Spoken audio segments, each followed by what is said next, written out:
Hello ಸ್ನೇಹಿತರೆ, ಎಲ್ಲರಿಗೂ ನಮಸ್ಕಾರ. ನಾನು ನಿಮ್ಮ ಗೌರಿ. ಇವತ್ತು ಮತ್ತೊಂದು ಹೊಸ ಪ್ರೊಫೈಲ್ ಜೊತೆಗೆ ನಾನು ನಿಮ್ಮ ಮುಂದೆ ಬಂದಿದ್ದೇನೆ. ಪ್ರೊಫೈಲ್ ತುಂಬಾ ಚೆನ್ನಾಗಿದೆ, ನಿಮಗೂ ಕೂಡ ಇಷ್ಟ ಆಗುತ್ತೆ ಅಂತ ಅಂದ್ಕೊಂಡಿದ್ದೀನಿ.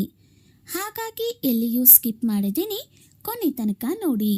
ಬನ್ನಿ ಸ್ನೇಹಿತರೆ, ಇವರ ಪರಿಚಯ ಮಾಡಿಕೊಳ್ಳೋಣ. ಇವರ ಹೆಸರು ದಿಶಾ.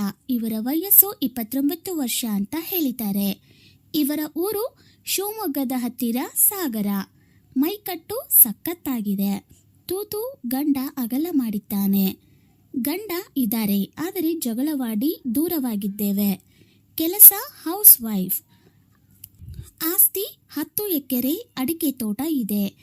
ಅವಕಾಶ ನಾಳೆ ಬಂದರೆ ಮಾತ್ರ. ಸ್ನೇಹಿತರೆ, ಇದು ಇಷ್ಟು ದಿಶಾ ಅವರು ಅವರಿಗೆ ಸಂಬಂಧಪಟ್ಟ ಬಯೋಡಾಟಾವನ್ನು ನಮ್ಮ ಜೊತೆ ಶೇರ್ ಮಾಡಿಕೊಂಡಿದ್ದಾರೆ. ಯಾಕೆ ಮನೆಯ ಕಡೆಗೆ ಹೋಗಿಲ್ಲ? ಗಂಡ ತುಂಬ ಕೋಪಿಷ್ಟ, ತುಂಬ ಜಗಳ ಮಾಡ್ತಾರೆ. ತವರು ಮನೆಗೆ ಹೋಗುವುದಕ್ಕೆ ನನಗೆ ಇಷ್ಟ ಇಲ್ಲ. ಅದಕ್ಕೆ ಕೋಪ ಬಂದಾಗಲೆಲ್ಲ ನಾನು ಚಿತ್ರದುರ್ಗದ ಹೋಟೆಲ್ನಲ್ಲಿ ಉಳಿದುಕೊಳ್ಳುತ್ತೇನೆ. ಇಲ್ಲಿ ನನಗೆ ಸಂತೋಷ ಮತ್ತು ಸುಖ ಸಿಗುತ್ತದೆ. ಯಾರಾದರೂ ಬಂದರೆ ಅವರ ಜೊತೆ ಮಲಗುತ್ತೇನೆ. ಇಲ್ಲ ಅಂದರೆ ನಾನೇ ಬೆರಳಿನಿಂದ ಸುಖ ಅನುಭವಿಸುತ್ತೇನೆ. ಈಗ ಯಾರೂ ಇಲ್ಲ. ಇವತ್ತು ರಾತ್ರಿ ಬಂದರೆ ನಿಮ್ಮ ಜೊತೆ ಮಲಗಿ ನಾಳೆ ಊರಿಗೆ ಹೋಗುತ್ತೇನೆ. ಬೇಗ ಇಷ್ಟ ಇರೋರು ಕರೆ ಮಾಡಿ. ಸ್ನೇಹಿತರೆ, ಇದು ಇಷ್ಟು ದಿಶಾ ಅವರು ಮನೆಗೆ ಯಾಕೆ ಹೋಗ್ತಿಲ್ಲ ಅನ್ನುವ ವಿಷಯಕ್ಕೆ ಪೂರ್ತಿ ಮಾಹಿತಿಯನ್ನ ನೀಡಿದ್ದಾರೆ. ವಿಳಾಸ ಮತ್ತು ಕಂಡೀಷನ್. ವಿಳಾಸ ನೇರವಾಗಿ ಕರೆ ಮಾಡಿ ತಿಳಿಸುತ್ತೇನೆ. ಅದಕ್ಕಿಂತ ಮೊದಲು ಬರುವಾಗ ಊಟ ಪಾರ್ಸಲ್ ಮಾಡಿಸಿಕೊಂಡು ಬನ್ನಿ. ನೀವು ಕುಡಿತೀರಾ ಅಂದರೆ ಅದನ್ನು ತಂದು ಕುಡಿಯಬಹುದು. ಒಂದು ಕಂಡೀಷನ್, ನನಗೆ ಕುಡಿಯೋಕೆ ಒತ್ತಾಯ ಮಾಡಬಾರದು. ಕೈಯೋಕೆ ನನ್ನ ಕೆಂಪು ತೂತು ಕೊಡ್ತೀನಿ. ರಾತ್ರಿ ಇಡೀ ಚೆನ್ನಾಗಿ ಕೈದು ನನ್ನ ತೂತನ್ನು ಚಪ್ಪರಿಸಿ. ಇಷ್ಟ ಆದರೆ ನಾಲಿಗೆ ಬಿಟ್ಟು ನೆಕ್ಕಿ ನನಗೆ ಸುಖ ಕೊಡಿ. ನನಗೆ ತೃಪ್ತಿ ಅನಿಸಿದರೆ ಪ್ರತಿ ಸಲ ನಿಮ್ಮನ್ನೇ ಕರಿತೀನಿ. ಕಂಡೀಷನ್ ಏನೆಂದರೆ ನಾನು ಕರೆದಾಗ ಮಾತ್ರ ಬರಬೇಕು.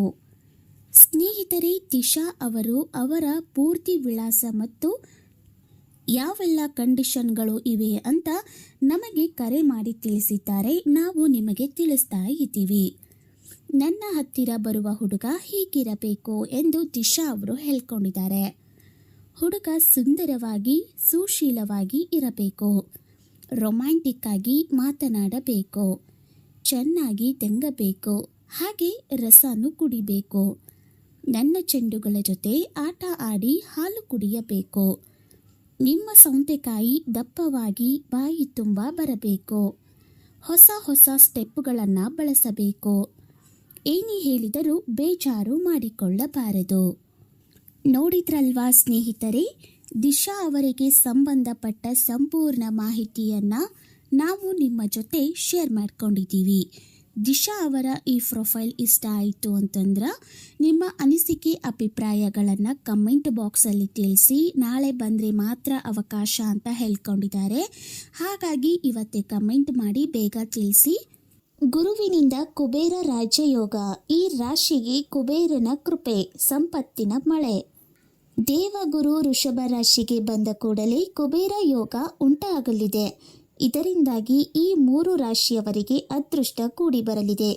ಹೊಸ ಉದ್ಯೋಗದೊಂದಿಗೆ ಕೈ ತುಂಬ ಹಣ ಸಿಗಲಿದೆ. ಆ ಲಕ್ಕಿ ರಾಶಿಗಳು ಯಾವುವು ಎಂಬುದನ್ನು ಇಲ್ಲಿ ತಿಳಿದುಕೊಳ್ಳೋಣ ಸ್ನೇಹಿತರೆ. ವೃಷಭ ರಾಶಿ. ಕುಬೇರ ಯೋಗವು ನಿಮ್ಮ ರಾಶಿಯಲ್ಲಿ ಉತ್ತುಂಗದಲ್ಲಿ ರೂಪುಗೊಳ್ಳುತ್ತಿದೆ. ಅಂತಹ ಪರಿಸ್ಥಿತಿಯಲ್ಲಿ ನಿಮ್ಮ ಭೌತಿಕ ಸಂತೋಷದ ಆಸೆಗಳು ಪೂರೈಸಬಹುದು ಮತ್ತು ವೃತ್ತಿಪರ ಜೀವನದಲ್ಲಿ ಅಗಾಧವಾದ ಯಶಸ್ಸನ್ನು ಸಾಧಿಸಬಹುದು. ಕಟಕ ರಾಶಿ. ಮಕ್ಕಳಿಗೆ ಸಂಬಂಧಿಸಿದ ಒಳ್ಳೆಯ ಸುದ್ದಿಯನ್ನು ನೀವು ಪಡೆಯಬಹುದು. ವ್ಯವಹಾರದಲ್ಲಿ ಬೇರೆಯವರೊಂದಿಗೆ ಪಾಲುದಾರಿಕೆಯು ಲಾಭದಾಯಕವೆಂದು ಸಾಬೀತುಪಡಿಸಬಹುದಾಗಿದೆ. ಕನ್ಯಾ ರಾಶಿ. ಕುಬೇರ ಯೋಗವು ಕನ್ಯಾ ರಾಶಿಯ ಜನರಿಗೆ ತುಂಬ ಮಂಗಳಕರವಾಗಿದೆ. ಈ ರಾಶಿ ಚಕ್ರದ ಜನರು ಅಪಾರ ಸಂಪತ್ತನ್ನು ಪಡೆಯಬಹುದು. ನೋಡಿದ್ರಲ್ವಾ ಸ್ನೇಹಿತರೆ, ದಿಶಾ ಅವರಿಗೆ ಸಂಬಂಧಪಟ್ಟ ಸಂಪೂರ್ಣ ಮಾಹಿತಿಯನ್ನು ನಾವು ನಿಮ್ಮ ಜೊತೆ ಶೇರ್ ಮಾಡ್ಕೊಂಡಿದ್ದೀವಿ. ದಿಶಾ ಅವರ ಈ ಪ್ರೊಫೈಲ್ ಇಷ್ಟ ಆಯಿತು ಅಂತಂದ್ರೆ ನಿಮ್ಮ ಅನಿಸಿಕೆ ಅಭಿಪ್ರಾಯಗಳನ್ನು ಕಮೆಂಟ್ ಬಾಕ್ಸಲ್ಲಿ ತಿಳಿಸಿ. ನಾಳೆ ಬಂದರೆ ಮಾತ್ರ ಅವಕಾಶ ಅಂತ ಹೇಳ್ಕೊಂಡಿದ್ದಾರೆ. ಹಾಗಾಗಿ ಇವತ್ತೇ ಕಮೆಂಟ್ ಮಾಡಿ ಬೇಗ ತಿಳಿಸಿ. ಯಾರೆಲ್ಲ ಹೊಸದಾಗಿ ವಿಡಿಯೋಗಳನ್ನು ನೋಡ್ತಾ ಇದ್ದೀರಾ ದಯವಿಟ್ಟು ನಮ್ಮ ಚಾನಲನ್ನು ಸಬ್ಸ್ಕ್ರೈಬ್ ಮಾಡ್ಕೊಳ್ಳಿ. ನೀವು ಸಬ್ಸ್ಕ್ರೈಬ್ ಮಾಡ್ಕೊಳ್ಳೋದ್ರಿಂದ ದಿನ ಹೊಸ ಪ್ರೊಫೈಲ್ಗಳು ಬರ್ತವೆ. ಅದರಲ್ಲಿ ನೀವು ಒಂದನ್ನಾದರೂ ಸೆಟ್ ಮಾಡಿಕೊಳ್ಳಬಹುದು. ಮತ್ತೆ ನಾಳೆ ಮತ್ತೊಂದು ವಿಡಿಯೋದಲ್ಲಿ ಸಿಗ್ತೀನಿ. ಅಲ್ಲಿವರೆಗೂ ಧನ್ಯವಾದಗಳು.